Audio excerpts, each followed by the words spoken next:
Alrighty, welcome back. And you might be wondering why the heck I'm starting a new project. Well, to answer your question, I'm not starting a new project. I'm getting back to a project that I started probably about, I don't know, 20 years ago. Um, but it's the 1/6 scale Honda CB750 racing type. This is an awesome kit. This is an awesome bike.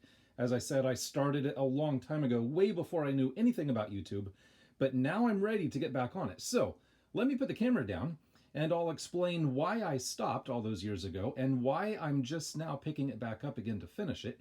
And I'll show you what I've already done and what I plan on doing with the rest of this. Okay, so first off, again, I'll get back to the bike here in a second. Here's the instruction sheet. Now, I remember the first time I saw this kit. Now, I have no idea when the kit came out. The kit has been out of production for many years, and I will also explain why I have 3 tires here, but I have 2 more tires up on a shelf. I'll get to that in a second. I'm getting ahead of myself. But anyways, here's the instructions. But like I said, I remember the first time I saw this kit at the hobby shop, and probably over 20 years ago, and it had a price tag of 60 bucks. And I'm thinking, that's a cool kit. I want that, but I can't pay 60 bucks for a model kit. Several months later, I'm looking at it online, probably eBay, realizing how much more expensive they are on eBay. People were wanting 100 bucks or more on eBay. So I went back to the hobby store. The price had gone up to about 80 bucks, and I just bought it. I went ahead and bought it. Should have bought it when it was 60, but I got it when it was 80. And then I started it probably a year after I bought it. But anyways, so just a quick look at the instructions. There's a lot of information in the beginning about the bike. Shows a couple of different paint schemes that you could have on it. I'm going to do the standard, like what's on the box art is what I'm going to go with here. A lot of cool parts in here. A lot of, a few metal pieces, functional front forks, and the engine is very detailed. Like I said, I'll show you what I've done already here in a second. I've added a lot of my own details to it, but I'm pretty much where I stopped. And of course the chain has individual links, which is cool. But where I stopped, I believe I stopped right around where it got time to do the seat. Like right around here, and like right here where it came time to do the seat. That's pretty much where I stopped, which is pretty much done. I don't have a lot left to do on it. Now, the reason why I quit, well, I didn't quit. I put it on hold for a while. The reason why it went on hold is because the tires, so this is the rear tire, this is the racing tire. The rear tire in the kit was perfectly fine, but the front tire was melted. It was like a big gooey globby melted mess of melted rubber, and it was just pretty nasty. And I have no idea why it did that. Like I said, the back one was perfectly fine. It looked like the front one just had a weird chemical reaction, but it was melted. So of course I called, well, I didn't call them. I contacted Tamiya to see if they could replace the tire. And they said, well, that kit has been out of production for years, so they don't have any tires. They said, so we'll send you the tires from the street legal bike, not the race bike, but the normal street bike. So they sent me a pair of tires. So this is the front tire that they sent me, but it's a street tire on a race bike. And I'm thinking, well, I guess the wrong tires, and by the way, that one is also the street tire, so if I put the front wheel on it, I'll have both, I'll have both street tires, I'll have a matching set of tires, but they're not the race tires. And part of me is thinking, well, the wrong tires are better than no tires. But right at that time, right at that moment, we kind of did a little bit of remodeling in my workshop area. So this thing kind of got boxed up, making room to clear stuff out and remodel some stuff. And I'd kind of lost my interest because I had the wrong tires. But what I would do is every once in a while, I would go to eBay and see if anybody had a set of tires on eBay.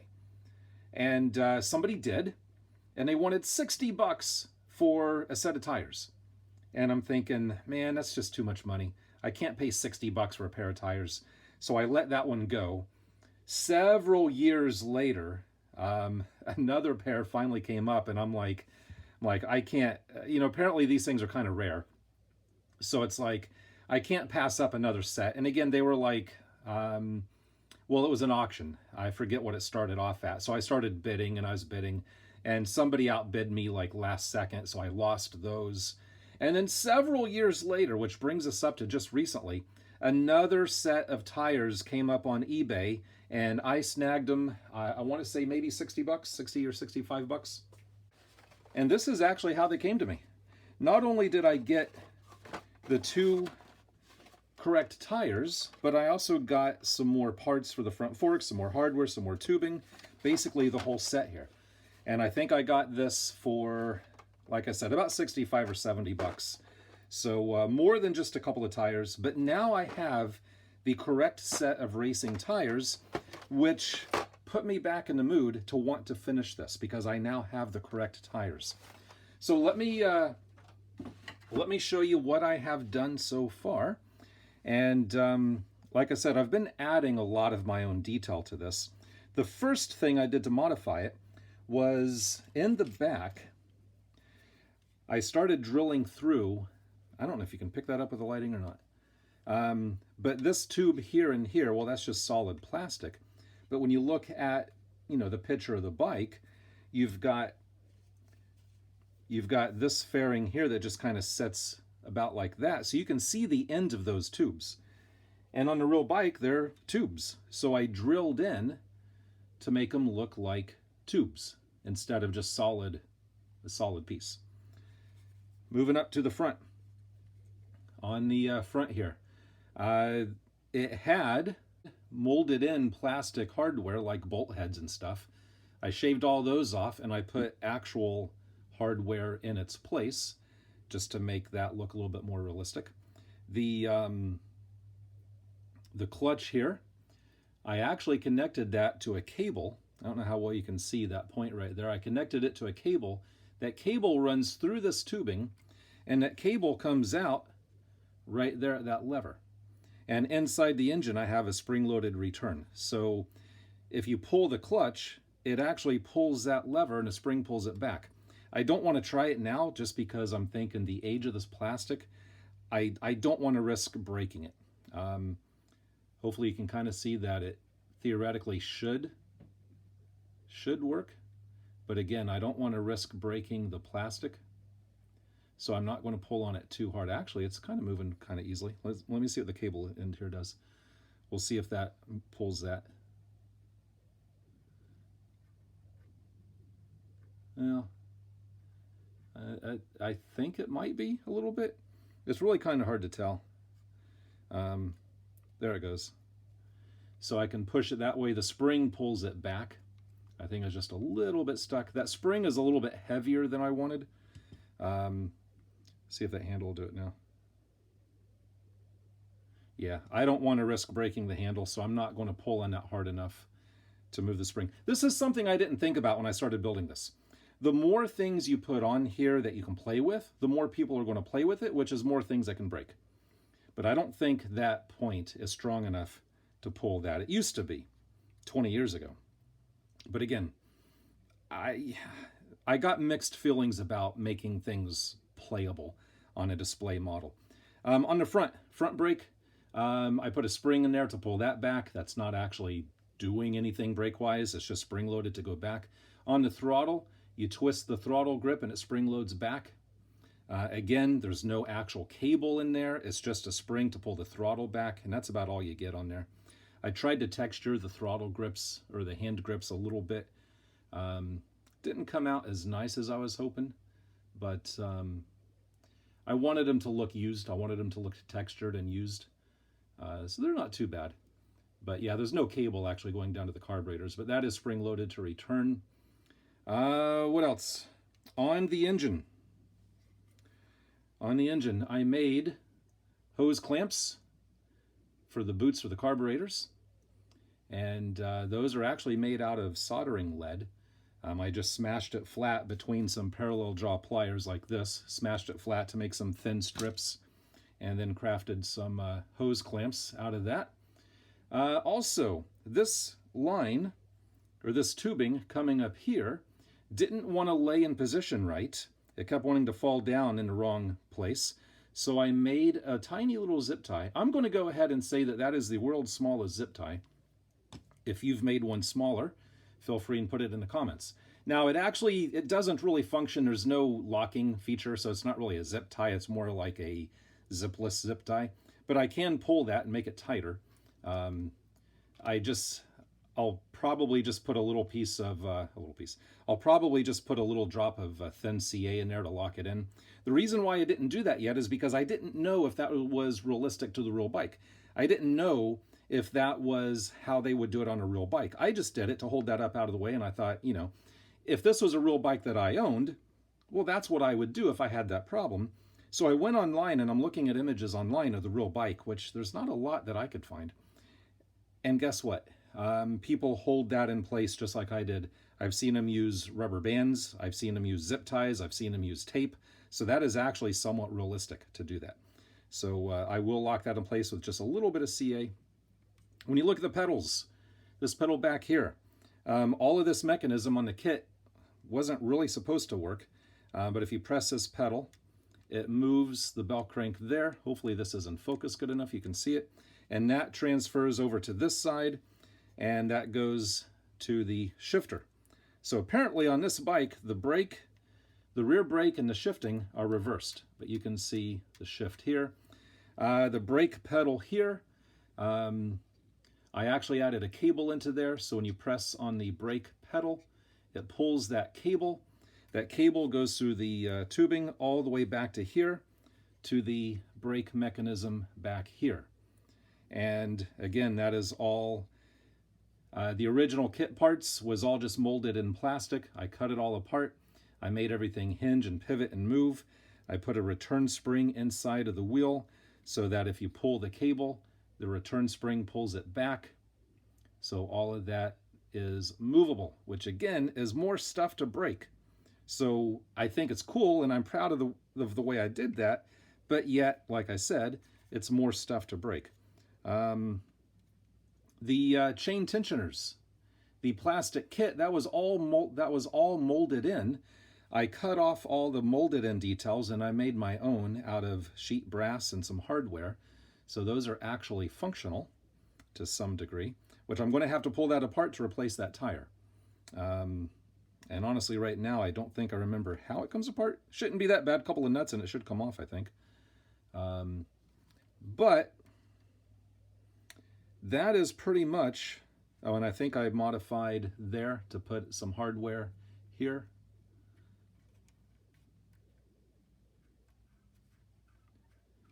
I think in the kit that just kind of clipped in place, but I changed that so you can put a bolt in it. I'll do some panel washing in here to make it look a little bit grimy on the bottom of the engine. I can do that later.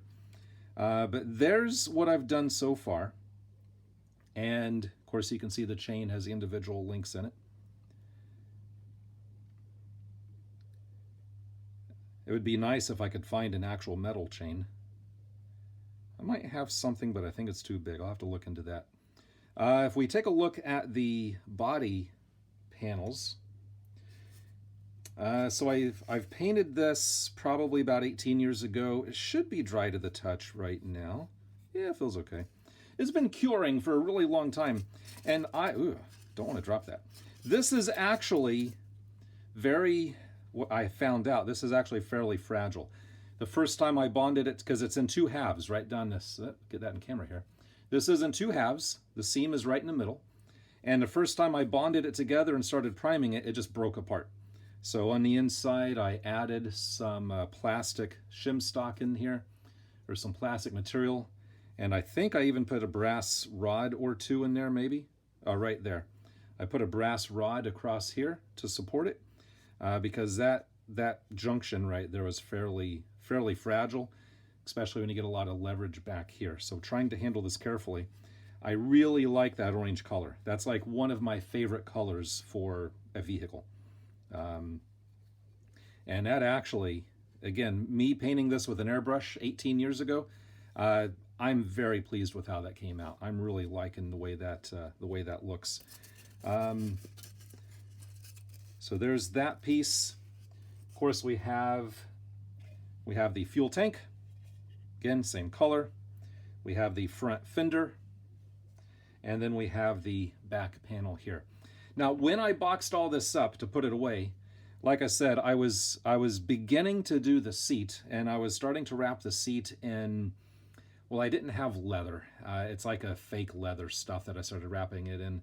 I want to see if I can find some better material, but I will be doing the seat in leather or a leather-like substance. But I really want to get onto these wheels. And since I have the right tires, I've been looking at these wheels, and these plastic spokes look pretty good, but I got to thinking about replacing them with actual wire. And the more I think about it, the more I can't get it out of my head. And so now I feel like I have to do it. The problem with that is I can't just try one to see how it goes, because if it doesn't work, now I'm going to be missing a spoke, or I'm going to have one different spoke than all the others. So if I try it, I'm pretty much committed to finish it. And so I've been looking at a few different types of wire.